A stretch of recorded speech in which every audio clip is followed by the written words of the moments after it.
Just a little music to start, make us feel good.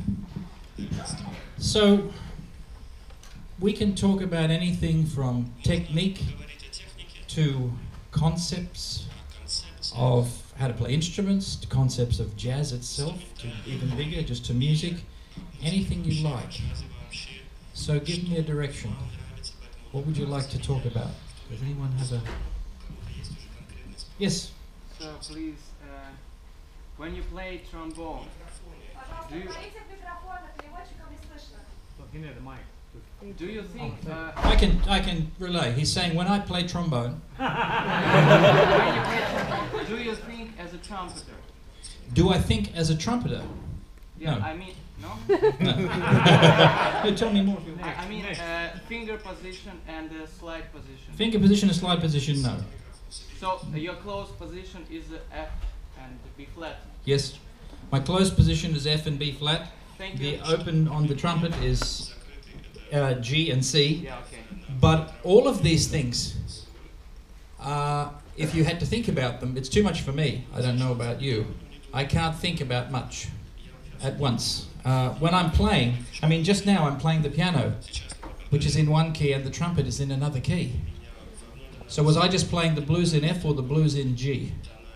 Because the trumpet was the blues in G, and the piano was the blues in F. That's too hard. I can't do that. What I can do is listen and say, what do I want to hear now? I haven't identified that I've played on the piano. I'm not thinking, and everyone who plays the piano knows, if you're going to sit down and play, you don't go F. You don't need to do that to play a blues, and if you just go, I want this sound, and then I know I'm going to go, you know, and I'm not thinking of every note or even the chord, I'm just playing sounds that I like. And so I hear that sound, and if I hear, I go, oh, what would you like to hear with that? I'd like to hear...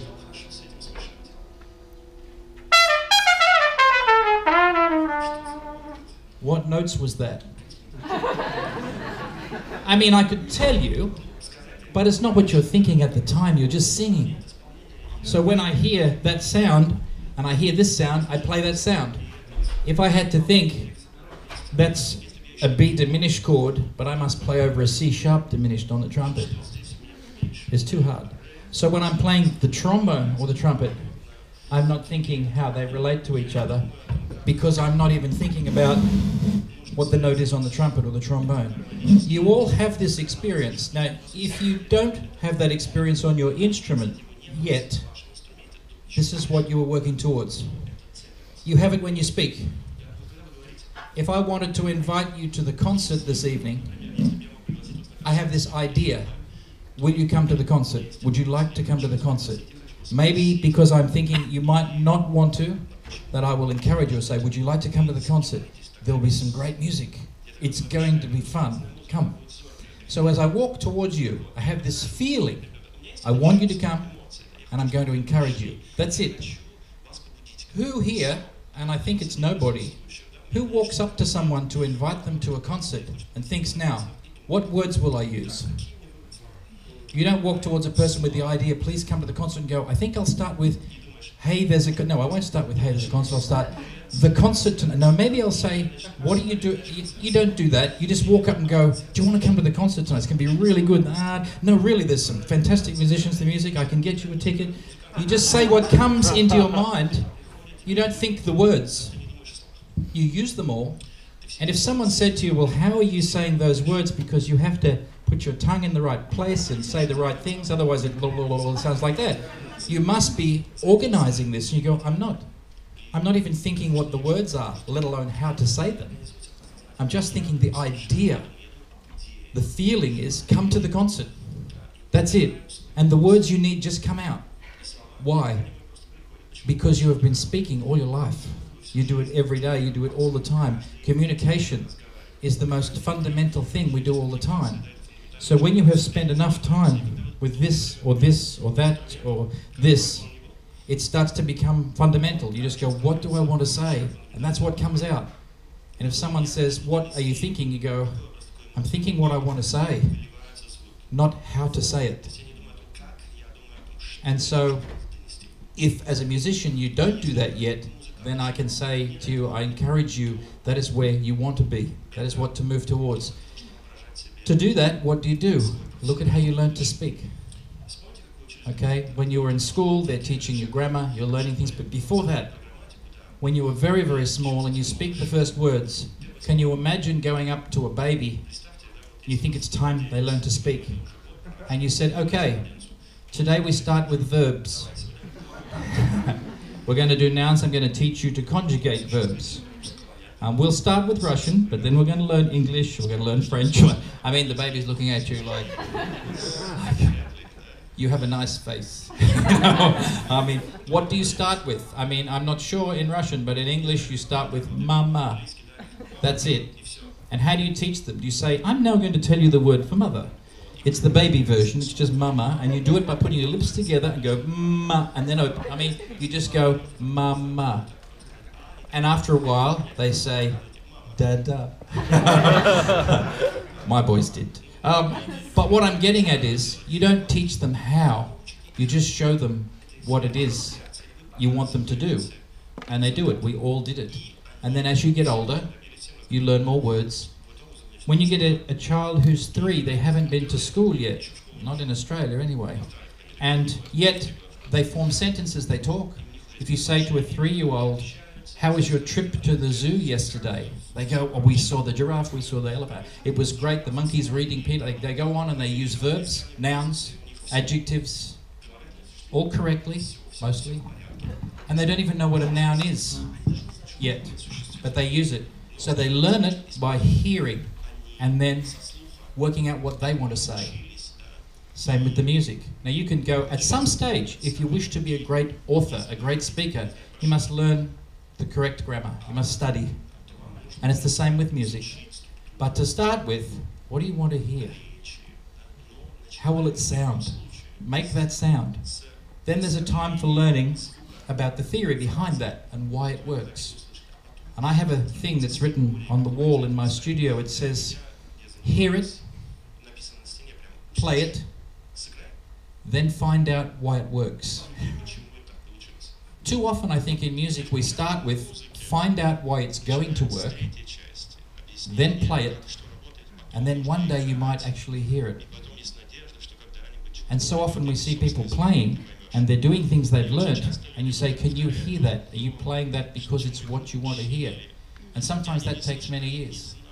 So I think if you can reverse that and think about what you want to hear and try and find it, just how you did when you learned to speak. Because ultimately, you want to play like you speak. What do I want to say? That's what I'll say. And then I can look at every sentence I've said today if they record it, and I can tell you where the nouns are and the verbs, and I can show you the sentences. But it's not necessary for me to communicate. And that's how I feel when I play music. It's all about not how, not even what, but why. Why am I playing right now? What do I want to say? And then how will I say it? But I don't think about how I say it much, any more than you think about how you would say to someone, do you want to come to the concert tonight? You just think about what you want, not how to say it. And it comes out. So that's a bit of philosophy about how I approach the instruments. I'm sure many of you are familiar that I'm a multi-instrumentalist, so I play trumpet, trombone, saxophone, double bass, piano. And people say, wow, how can you practice all those instruments? I don't. I think how I want it to sound. And then the technique comes because it's needed. I don't sit and get the technique and go, now what will I do with my technique? I go, what do I want to hear? Now how do I do that? And my technique on every instrument has followed my expression rather than the other way around. And this is not saying this is how it should be done. Everyone has their own way. I know many amazing musicians who do it the other way and get their technique first and then work out what will I do with it. That's fine. I'm just telling you my experience, and it's an answer to a question that you haven't asked, which is with all the instruments, how does that work? I don't know if you could practice as many instruments as I play. Maybe somebody could. I have not met anyone. But that's how I do it. I think about how I want it to sound. And a quick example, because you might be sitting there thinking, yeah, if I sit at the piano and I don't play the piano and I just hear a nice piano on my head and then put my hands on, it doesn't come out. Give it time. We all have this ability. It's a human thing, not a musician thing. It's a human thing to be able to hear something and then speak it ourselves. If I said to you, make this sound, hip. Everyone here can do that. Yeah, thank you. I didn't give you instructions and say you need to move your throat here, you need to do this with your tongue. I just went, hip. And everyone will find, if you first tried and you went, hip, oh hang on, that's not right. You will work it out. This is how it's just me, this is how I play my instruments. Now, if you want a trumpet lesson and you say, what am I doing with my mouth here? I can give you all the details and I can talk about exactly what happens inside your mouth and everything. But it's not how I learned. It's not how I do it. It's just looking afterwards and going, oh, that's what's happening. Okay, another question? Am I making that sound? That was a good question. Something else, what would you like to talk about? Yes? Have you ever learned classical music? Have I ever learned classical music? Maybe one in college? No. No? Not in college, no. Never formally. I'm looking like this, how do I answer? Because I've learned everything that I can do, but not by somebody formally teaching me. I learned classical music by listening to it. I love it. And I perform with orchestras all over the world. But I never studied classical music in the sense of doing a course. I just listened to it. Because the definition between classical music and jazz and rock and Latin music, anything you like, is not to do with how you do it, if you know what I mean. Like when someone is playing a classical piece on the trumpet, what's happening? You're hearing sound coming through this pipe that moves you. When someone is playing jazz, you're hearing sound that's coming through this pipe that moves you. The difference is a stylistic thing about how did the music come about maybe, or a composer sat down and wrote it, whereas with the jazz maybe I'm improvising. But the physical thing of how to do it is the same. There are different styles and stylistic things, but they're small. So, I mean, when you took the trumpet for the first time in your life, you started to play jazz? Which he says, when I took my trumpet for the first time in my life, I started to play jazz. No, I picked up the trumpet, or cornet it was, when I was 7, and I didn't play jazz until I was 7.5. Quite seriously, very early on I heard jazz and I said I want to play that. I was playing in a brass band in school, you know, brass band march music. But very soon I started to play. But I'll tell you what I did do. This is good. The very first day, I think this is why I ended up like I am, which is the very first day. Imagine this at school, and we're all 7, and we're joining the school band. And the bandmaster says, right, everybody pick up an instrument, and we're all beginners, so no one has played before. And he says, stick your tongue out. He says, now pretend there is tea on the end. You know, tea leaf? Yeah? And spit it off. Sorry. And he says, now keep blowing. He says, right, now do that in here. We went. And he went, okay. Now if you got a sound, he says, you're in the band. If you didn't get a sound, he says, you're in the band, but you're on drums. That's what he said. That's what he said. Yeah. But here's the interesting thing. He showed us 3 notes. He said, push these ones. And everyone's going, 1, 2, 3, 1. Like he said, and that one. And he said, play this note. And we all went, and various sounds like that. And some people are going, he's going lower. And when we got it, and then this one, and then this one. And we all played them together. You can imagine the sound with 20 kid ears. And then he said, good, they're your 3 notes for today. Lesson is finished. You have 10 minutes and your parents will be here to take you home. You can have free time, just have a play. And you can imagine everyone. And he left the room. So the story's not over. This is the best part. I'm sitting there and I'm going,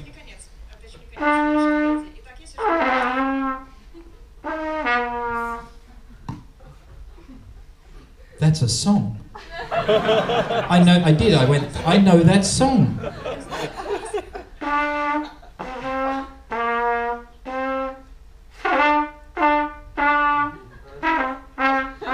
You know the song? You've heard this? It's a nursery rhyme. And I went, that's it. And I went, but I didn't do it that fast. And I went, I can play a song. So I quickly grabbed my friend. I said, Robert, come here. Matthew, come here. Quick, watch, play this one. And they looked and I said, play this one. Now this one. Now this one. And then now 3 of this one. Ba, ba, ba. Keep them down. It's easier. Because I was going ba, ba, ba. And I showed them and we played it together. It was awful. And then our parents came and they said, right, everybody, pack up. It's time to go home. And I said, wait, wait. Listen to this. I said, quick, stand here. And we stood, Matthew, Robert, and I. I said, ready, set. I didn't know how to count in. Go. And the 3 of us did it, and we got right through the song. And of course, the parents, thinking this is the first day of lesson, and they're giving us a performance, and they're all in tears, and they're all going, oh, wow. And everyone cheers, and we went. And that was it, and we went home. This is really important. And if you were a teacher, I really, really recommend this. What was so important was the first day we had input and output. Not just input, not just, here's the thing, go and practice. In 6 months' time or at the end of the year, we will have a school concert and you will get to play. Oh no, first day. What I got was the complete cycle. It's like a circle. You learn something. I learned how to play an instrument. Badly. I put a band together, we did a rehearsal, and then we did a concert. All on the first day. And so I got to learn what the whole thing is for. Why was I learning the notes? Why was I rehearsing with the guys? For the look on the faces. For the feeling in the room when we played. As bad as it was, everyone went, wow. And they were moved, and I went, aha! That's what this is for. That's what this is. It's for making people feel like that. And from that day, all I ever did was try to make people feel like that. I never tried to learn the trumpet. Why? I just want to make people feel like that. I did it the first day. And every day since. I got better, I hope. I added other instruments, but nothing changed. The purpose of the music for me from day one was, wow, feel what's going on in this room. Look at the faces of the people. That's what music's for. I'm going to keep doing that. And that's all I've ever done. So if you can create that for your students regularly, an opportunity to use what they have, and I tell my students I have an academy, it's university level, so it's much higher than that. But I tell them all the time, we have much to learn, but today it's like climbing a mountain. If you keep climbing, you wait to get to the top. There is no top. In music, there is no end. So it can become very tiring, climbing. What you must do is stop often and turn around and look at the view where you have climbed so far. Because you know, if you've ever climbed anything, you go a little way, you turn around, it looks different. You go, wow. You go, okay, back to work, climb, and then you need to stop again and look, wow, it looks good from here. And every time you do a concert, you're not there to work, you're there to say to the audience, have a look at the view from here with what I can do now. Next year I'll be able to do more, and it will be another view. But right now, here's what I have. And you can do that no matter how old you are, no matter how good you are, no matter what you know and what you don't know, you can always stop and look at the view from here, where you're up to. And sometimes students forget to do that and just keep climbing. And think one day, today, every day, stop for a look at the view and then keep climbing. And that's very helpful because not only is it good motivation to practice and to keep getting better, but more important than that, that's not so important. The most important thing is every time a musician turns around and looks at the view and shares it with someone, the world is a better place. Like, you're sharing that feeling again for wherever you're up to. That's, the more that happened, the better everyone's day is. So, yeah. I mean, no one wants to drop in on you and say, hi, I'd like to spend some time with you while you struggle. I want to spend some time with you while you turn around and look at the view. You know, if I'm the audience, I mean, your teacher, yeah, they spend time with you while you struggle. But yeah, you need to share with everyone how it feels from here. And I do that often. Something else? We can talk about anything at all, yeah. How to take high notes on trumpet or trombone? Play high notes, yeah. High notes, no problem. I want to give you a concept. It's English words, but I know you will understand the difference. The word hard, something that is hard, and something that is difficult. Often these words are used to mean the same thing. You know, it's hard, it's difficult. I'm going to use them differently. When you dig a hole, you know, in the ground, dig a hole, that's in the dirt, you know, with a shovel, that is hard. You sweat, you get blisters on your hands, it's hard. But it's not difficult. Anybody can do it. You just go. This is not difficult, but it's hard. Okay? Now, to program a computer in code, like in the, you know, in the back, this is difficult. You have to understand the code, but it's not hard work. You sit down. You just do this. No sweat, you know? But it's difficult. Okay, so like that there, difficult means technically difficult. Hard just means effort. Playing high on a brass instrument is not difficult. It's just hard. It's just hard work. It's not difficult. You make the air go faster, it goes up. When you try and play high on a brass instrument, only two things can go wrong. And some of you will know this, I've said this on a YouTube clip, but only two things can go wrong. I'll show you.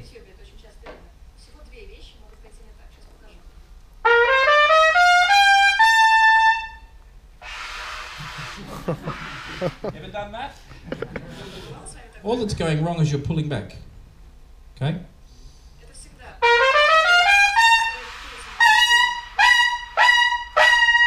So all you have to do, pull it away a little bit. It's better to do it with this hand. Looks funny doing this. But seriously. That's all that is. When you get no sound, your lips aren't vibrating, it's because you squashed them with the mouthpiece. The reason we do that is this is your lips, and this is inside your mouth, and you blow, and they do that.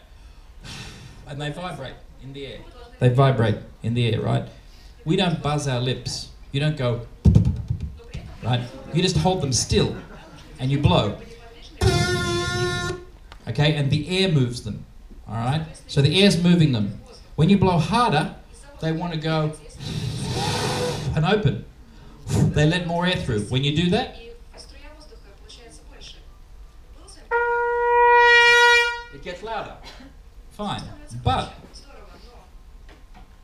if you increase the air and don't let them open, hold them there, and blow harder, the air has to get through the same size hole.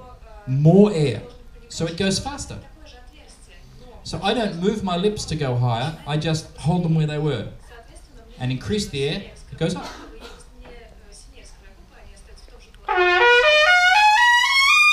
Just keeps going. Now, what happens is it gets to the stage where I'm blowing so hard, I'm trying to hold them and I can't.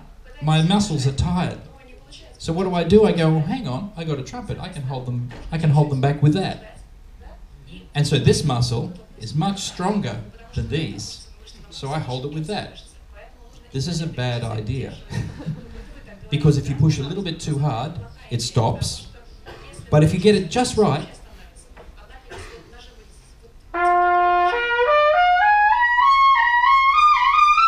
I can play, but it's a thin sound. It's hard to control. And I'm squashing my lips, which means in about 5 minutes I'm going to have to go like that. You see trumpet players doing that, right? And and they're trying to get the blood back into their lips because they've been squashing them. So the other problem is it doesn't grow. In 1 year's time, you don't have more range. It's very limited. Okay. If you use the muscles, they grow.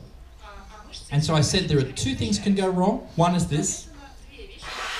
Okay. The other one is this. It goes down and goes loud. Yeah. It goes down and loud. You can guess what's happening, right? The lips blow harder. It goes up, and then finally, instead of pulling back, they open. Because I can't hold them. When they open, more air comes out. So it gets louder. But the air slows down because the hole is bigger. So it goes down. This is good technique, just not strong enough muscles. So keep doing it. The other one, pull back, don't keep doing it. That's all there is to it. Just accelerate the air, keep your lips where they were, it goes up. What is the limit? The limit is either I can't blow any harder or I can't hold my lips any longer. That's it. Yeah. And that's why, is a trombone in there, yes? May I? Or yeah, or anyone's trombone. You asked the question, you want me to use yours? I see you have a trombone there. Yeah. You can take it out for me. Yeah, just do it there. Just take the trombone out of the case. Oh, okay. You.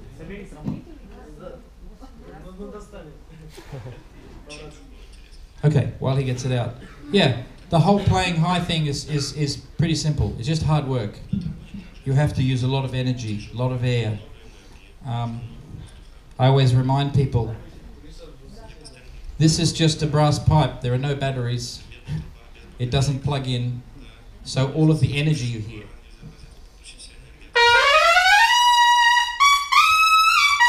That sound, that energy, that's a lot of energy.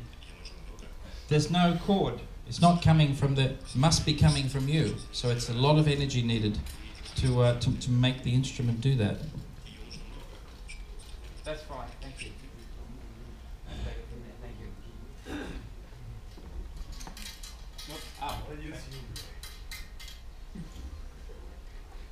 Okay.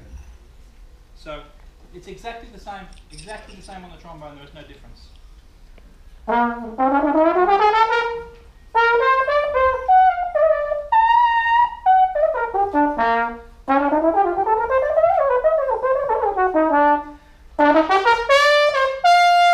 So the energy you need is now it's one difference to the trumpet is the tube is bigger, so the air pressure is lower. So trombone is not quite as much work as the trumpet. It's a little easier. Okay? You need good muscles here, very good. But here needs more air, but not so much pressure, because it is one octave lower. So if you're going to sweat or go red in the face, it's more on the trumpet than the trombone.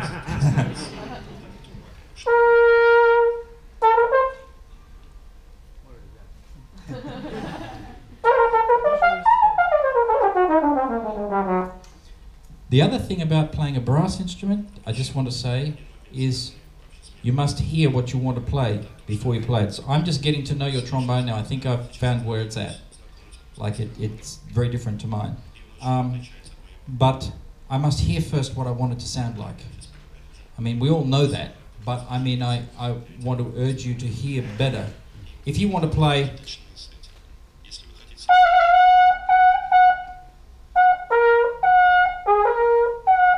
So I'm finding out where your trombone sits. Now I know where that note is. How do I get it perfectly? Now I won't miss that note because I know where it is. What did I learn? Exactly how much tension, how much air? I don't know how much air, I just know how it feels. So what I'm doing now when I want that note is I hear it. I hear how it sounds on your trombone. And then I know what to do because my subconscious has remembered exactly how that feels. So when I say to you, if you want to play, even on the trumpet, a note like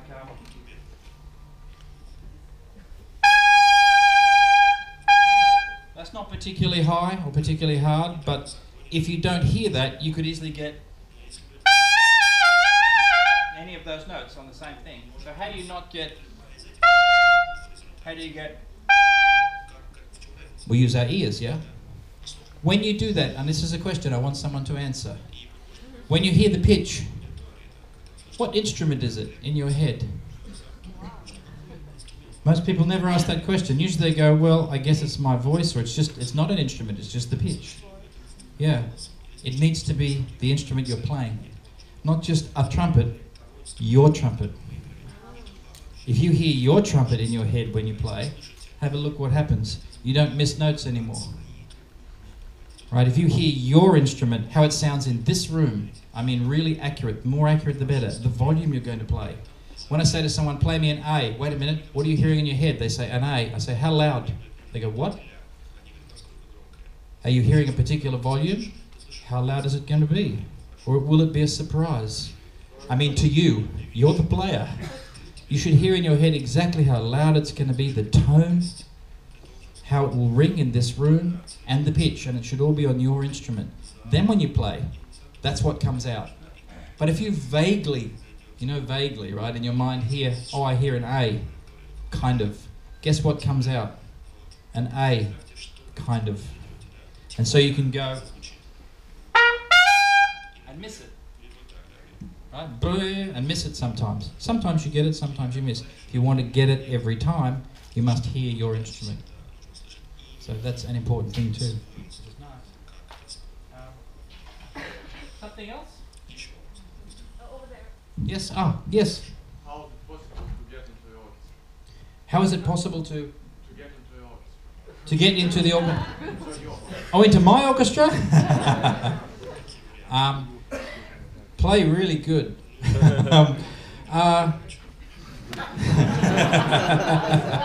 Do you know what? No, it's an interesting question. How is it possible to get into any orchestra? Because there's the same for mine as any. You have to be heard.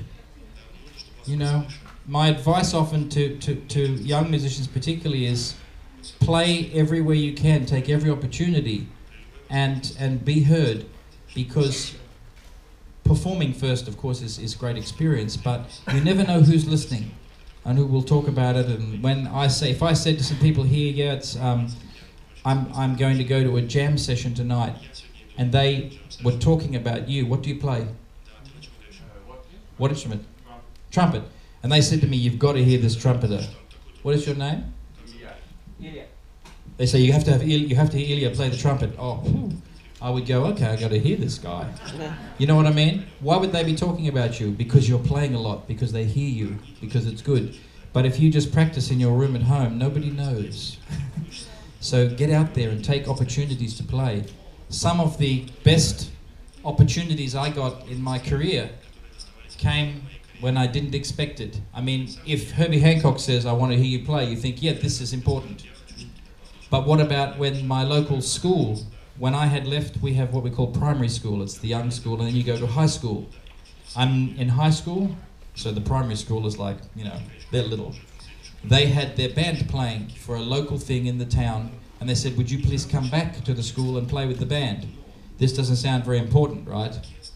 But, you know, I mean, it's nice to help them, but it's not like this is my big career move. I'm going to go and play with the primary school band. So I went and played, and there is a family there who are walking around this square and with ice cream, and the father runs a band that plays at the best jazz club in Sydney. Now, this is when I was in high school. And he comes past and he hears the school band and he thinks, yeah, it's a primary school band. But who's the guy on trumpet, the older guy? And he hears me, so he comes over and he gets my telephone number. Next thing you know, I'm in his band playing at the jazz cellar in town. And I got to audition for that by playing with the little kids' band for their school thing. Never would have known. So many times in my life that has happened that I know now, I don't judge, oh, is this important or isn't it? I go, it's a chance to make music. I will make music. And most of all, always remember, I was playing my best. I wasn't thinking, well, it's just the kids, it's fine. I can just cruise, it'll be good. I went, oh yeah? You know? And he heard that. So I wouldn't have known he was there. So how you get into any orchestra is always, of course, always, if it's worth picking this up, it's worth playing like it's the most important gig you ever did. Because it might be. And take the opportunities to play whenever you can. And people will hear you, and if you're good, or people like it, is a better way to put it, I think, then people will talk about it, and next thing you know, your opportunities start happening. And if you particularly want to play with someone, like you're talking about my orchestra, then, I mean, these days it's easy. I would send me something to listen, and people, you know, do that, and I go, wow, listen to this. You know, we have to find a chance to play together. So, something else? Yes? When you or your students learn every new jazz standard, perhaps you have some system for it to get it done faster, because if you want to be a professional musician, you got to know a lot, and you got to have a system, you know, certain steps. Yes, he's saying when we learn new songs, learn jazz standards, is there a system that I use for learning new repertoire? The main thing I do with my students is get them to listen. There's a great temptation to say, right, I must learn this new song, get the music, start playing. I go, don't start with that, start with listening to it. If you're going to learn, you know, Scrapple from the Apple, then go onto YouTube or Spotify and just find 10 versions of it and listen to them. And listen to it while you're doing other things. I mean, you only have so much time you can practice in the day, but maybe you have to catch a bus somewhere, maybe you have to drive, maybe you have to cook dinner, whatever. You can listen to music while you're doing that. You can't play the saxophone, so listen, listen, listen. And when you get to know the song so you can sing it, so you go, I know this song, then when you pull the music out, it doesn't take very long at all to learn it. It's very, very quick, much faster. Yeah. Know the song first. Yeah. Yes?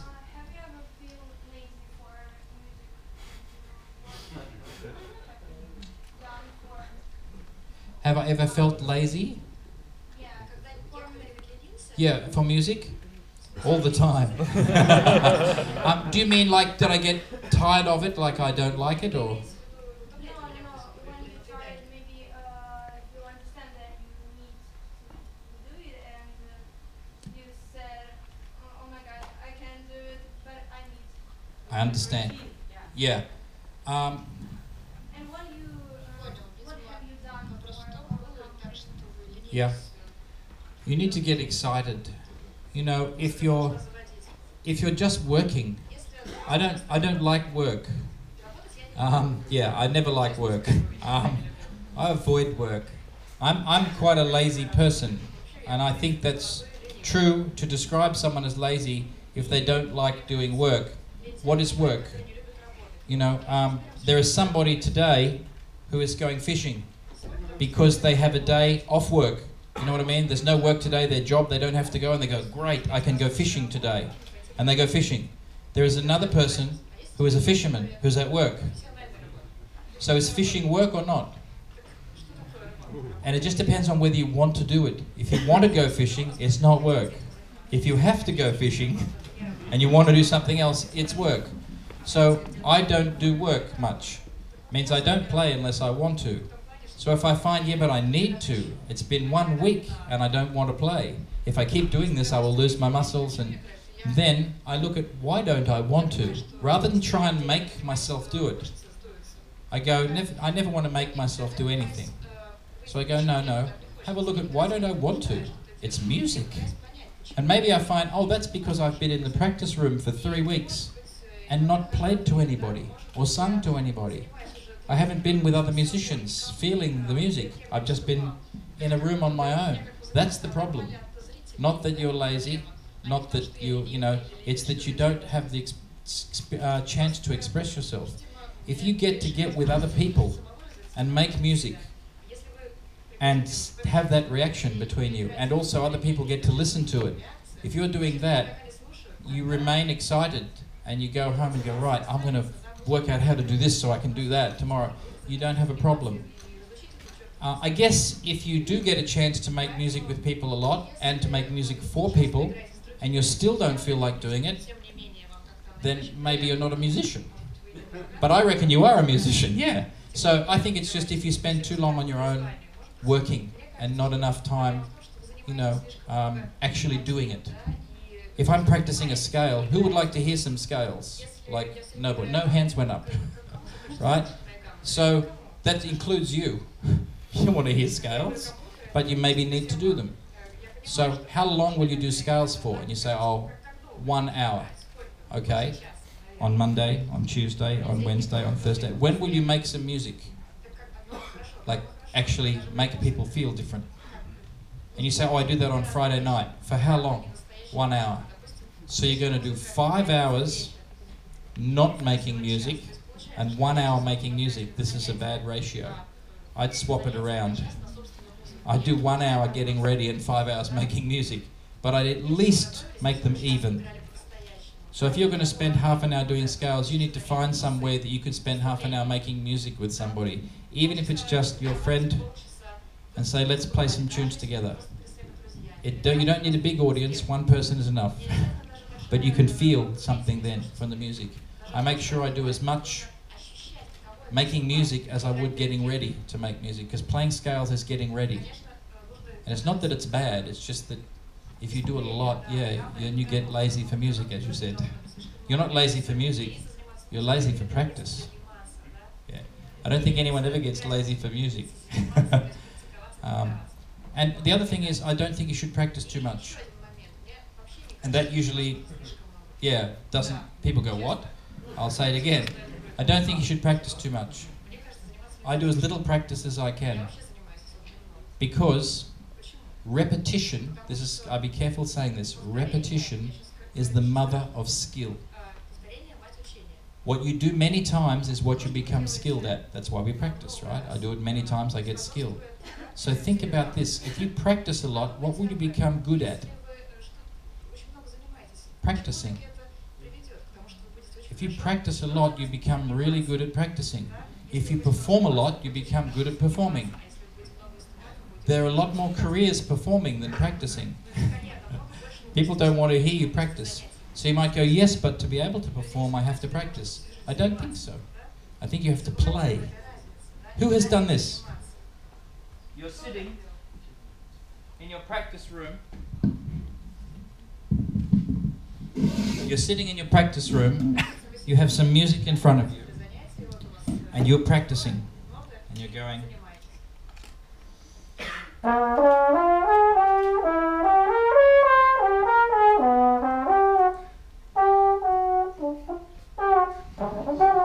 Okay. And you're doing that, and you do this for 1 hour, and then you go, okay, nearly time to stop, I'm going to play it now. Have you ever said that in your mind? Now I will play it. And guess what you do? Watch. I'll practice for just 5 seconds, and then I'll play. Watch the difference.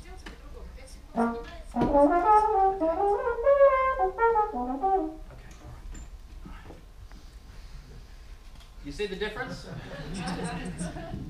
Everybody's done this, right? So you're going to spend an hour doing this, which you never want to do in front of anybody. And you're going to spend 3 minutes doing this, which is what you actually want to be good at. Think about it. This is a bad idea. You want to spend a couple of minutes going... Oh yeah. Alright, good. I'll play that now. And you play it. And if there's some mistakes, you go, I'll just practice that bit for 1 minute. And then I'll play it again for 5 minutes. And at the end of 1 hour practice, or 1 hour spent on my instrument, I would say, I've been making music for 50 minutes and practicing for 10. 5 to 1. The right way around. What do you think I'll get good at? Playing. That's what I mean by don't practice too much. Spend hours in your room on your music, yes, but don't practice. Play. Just practice the bits. Sometimes we need to practice. I need to sometimes. But little bits. But play mostly. And then you get good at that. Who gets nervous when they perform? Anybody get nervous? Yeah? Not too many of you? Or you just don't want to say? Yeah? Yeah, get nervous sometimes?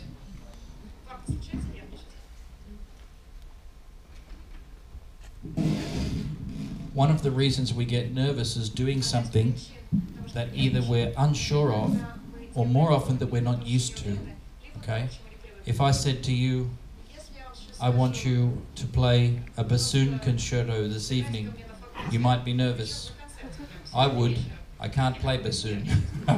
So that's a good reason to be nervous. But you think about it, if you're a trombone player, who has ever been nervous doing a performance? Firstly, who's ever been nervous doing a performance? Okay, lots of you, yeah.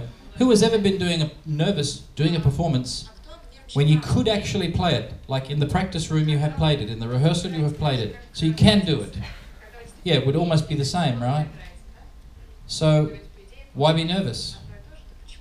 You can do it, because we think, yes, but what if I do it wrong tonight? You know, and my question is this: why would you think that? And you say, well, because it's a performance, because now it matters. One of the reasons is you don't perform enough. You practice, and it's new. It's not familiar to do this. I only do this a little bit. So the more you do what I said, the playing in your room, the more you go, yeah, I do this all the time. Okay, there's an audience now instead of no audience, but that's a small difference. And guess what? The audience doesn't change the trombone. If you don't look at me, and I go...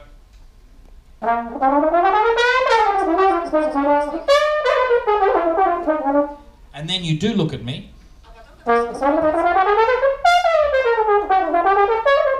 it's no different. No, it didn't know. The air is the same, the lips are the same, the slide is the same, nothing changes. Okay, this changes, I go, oh, they're watching now. So, it's what you think. And if you can stand on your own and go,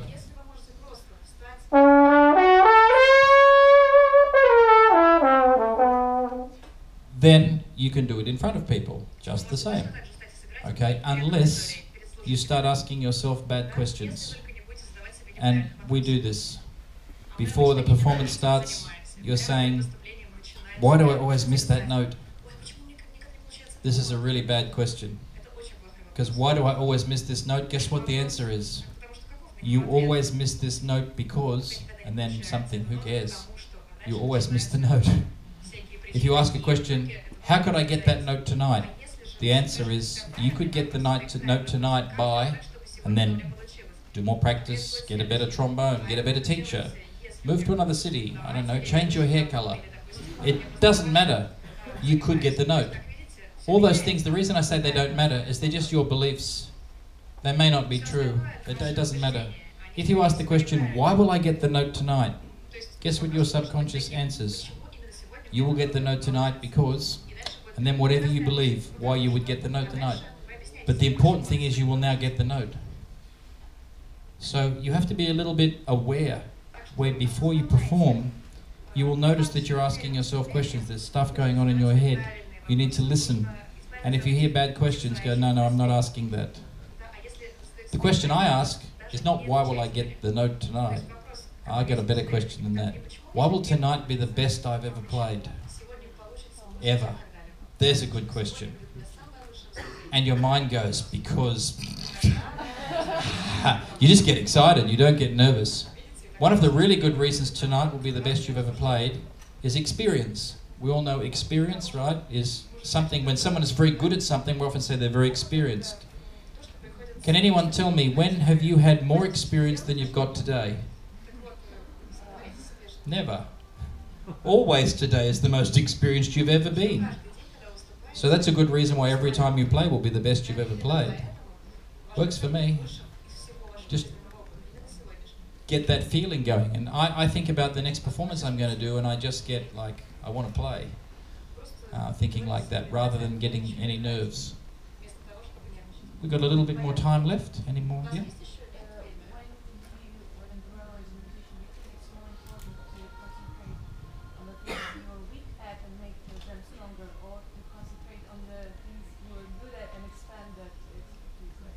Ooh. This lady has asked, when you want to grow as a musician, do you think it's better to concentrate on the things you are weak at and make them better, or concentrate on the things you are strong at and expand them? Do you know, it depends a little bit on what stage you're at. If I was talking to a young child who has been playing for 1 year, I would do both, of course, but yeah, I would want to look at the weaknesses. As you become better and you become more mature as a musician, you have to look at why those things are weak. Is it because they don't interest you? Because they're not part of what you want to be as a musician? Why are these other things so strong? Because you have a passion for them? Then I would go and expand them. Because we're not all going to sound the same or do the same things. And usually my advice is follow what gets you. You know, when you're very young, yes, we tend to guide people much more and say, you need to learn all of this. But as you mature as a musician, and as you said, grow, I think it's, there comes a time when you need to really, really focus on what you're passionate about and get advice. If you said, I'm really passionate about this, and I said, well, to be able to do that, you will need this. I know because I've already done it. That's but the advantage of asking someone who's further along than you are. Then yeah, you might have a weakness you need to work on. But generally speaking, unless you're talking about some specific thing, then I always go with what I'm passionate about. There are lots of things I can't do. I just don't need to be able to do any of them to make the music I want to make. And there's other people who have other strengths and they can't do some of the things I can do, but they can do other things.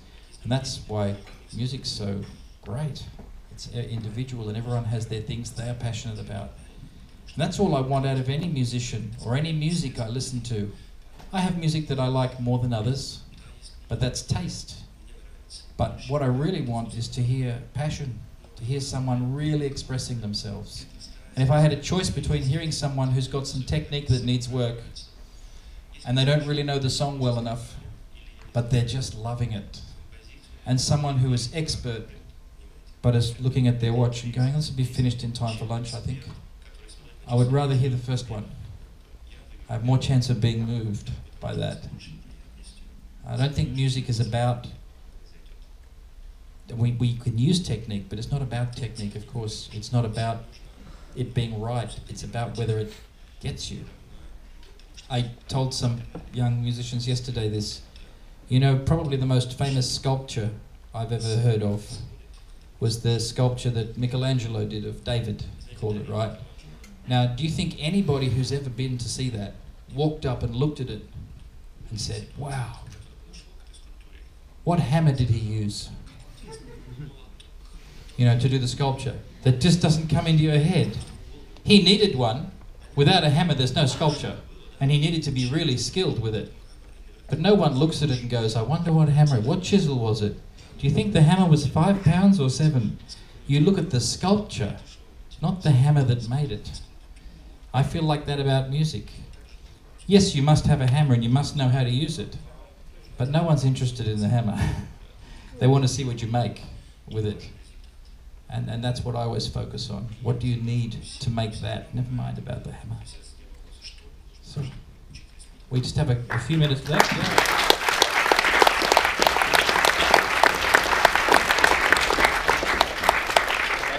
We have 2 more minutes. My work says 2 minutes. I think yours is fast. Okay. One more question. Yes. How make the switch of scales to music? Okay, how to switch between scales and music. In other words, how to turn the work into music. It's almost the same answer I just gave. You focus on what you want. If I walked up to a block of marble and said, I can see this in my mind, I can see David, I want that. So I start and big pieces fall off, I go, I need to get better with this. So I do the work I need so I can create what I want.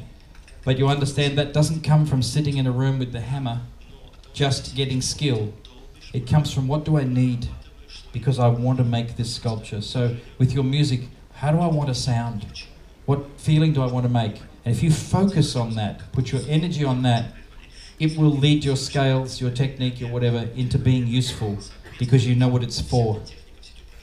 The danger for us as musicians is, particularly when we're studying, is to focus too much on what we're learning rather than what we're going to use it for.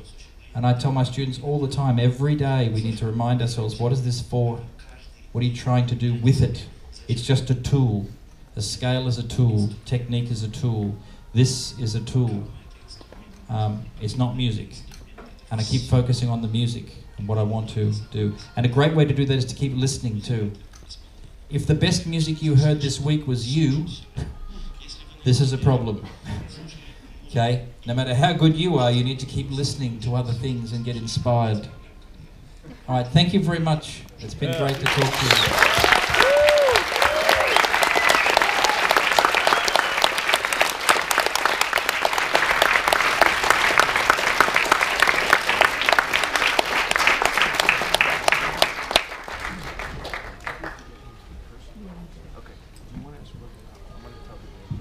Sure. James, we're going to get to rehearsal, so you and I are going to go before the crowd. Okay. If everyone can just stay in their seats for 30 seconds. I'm sure there are a lot more questions to be asked, but we have to get James to rehearsal for the concert. So if we can just clear a small path. And then, thank you.